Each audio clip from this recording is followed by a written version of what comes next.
Welcome to Burlap Teachers. Enjoy the video. In this video, I will show you how to replace Jeep Wrangler windshield wipers. This easy guide will help you quickly swap out old blades for new ones, ensuring clear visibility. Before you begin, gather your new wiper blades and a soft towel.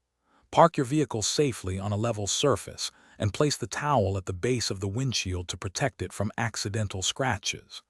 This simple preparation makes the whole process smooth and worry-free. Now, let's remove the old wiper blades.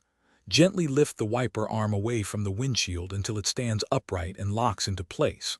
Look closely at the connection point where the blade meets the arm. You'll find a small tab or button. Press this tab firmly and then slide the old wiper blade straight off the hook on the wiper arm. Be careful not to let the arm snap back onto the glass. With the old blade removed, it's time to install your new one. Take your new wiper blade and align its connector with the hook on the wiper arm. Slide the new blade onto the arm, pushing it firmly until you hear a distinct click, indicating it's securely locked.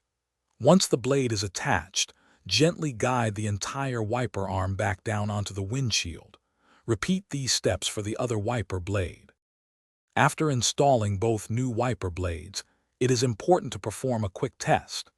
Turn on your Jeep Wrangler and activate the windshield wipers, using some washer fluid to ensure they operate smoothly and clear the glass effectively. Remember to regularly inspect your wiper blades for any signs of wear, such as streaking or chattering, to maintain optimal visibility and safety on the road. You've successfully replaced your wipers. Thanks for watching. Consider subscribing if this video helped you.